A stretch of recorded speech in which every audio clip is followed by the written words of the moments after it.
তিন দশকেরও বেশি সময় ধরে গান করছেন গায়িকা কনক চাপা। চলচ্চিত্রের তার গাওয়া গানের সংখ্যা ৩,০০০-এরও বেশি।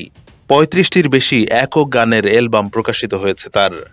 কনক চাপার গাওয়া জনপ্রিয় গানগুলোর মধ্যে অনেক সাধনার পরে আমি পেলাম তোমার মন, তোমাকে চাই শুধু তোমাকে চাই, ভালো আছি ভালো থেকো, যে প্রেম স্বর্গ থেকে এসে জীবনে অমর হয়ে রয়, তোমায় দেখলে মনে হয়, অনন্ত প্রেম তুমি দাও আমাকে, তুমি আমার এমনই একজন উল্লেখযোগ্য।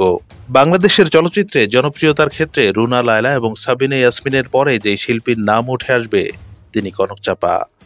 তবে দুঃখজনক হলেও সত্য, আমাদের দেশে রাজনীতির নানা সমীকরণে শিল্পীরা অনেক সময় বঞ্চিত হয়ে থাকেন নানাভাবে। একটা সময় বাংলাদেশ জাতীয়তাবাদী দল বিএনপির রাজনীতিতে সক্রিয় ছিলেন এই শিল্পী। এই কারণে বিগত সরকারের আমলে অনেক ভোগান্তি পোহাতে হয়েছে তাকে।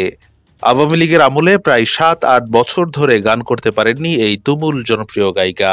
তবে সময় কাটাতে এবং ভক্তদের সাথে নিজের যোগাযোগটা রাখার জন্যই হয়তো ইউটিউব চ্যানেলে বেশ সিরিয়াস হয়েছিলেন তিনি।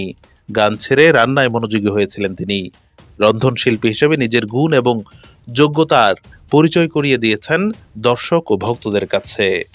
তবে সাম্প্রতিক সময়ের নানা ঘটনা বেশ ভালোভাবেই স্পর্শ করেছে শিল্পী কনক চাপাকে।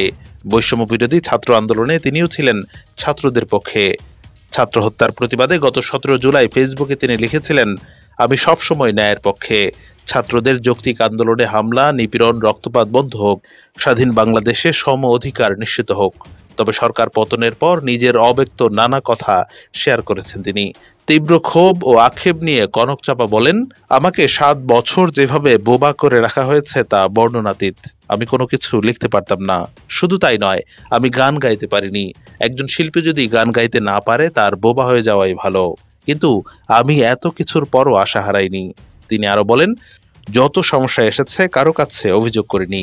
একটা সময় যার গান ছাড়া ডালিউডে সিনেমা হতো না সেই শিল্পীকেও অর্ধযুগের বেশি সময় ধরে গান গাওয়া থেকে বিরত রাখা হয়েছিল।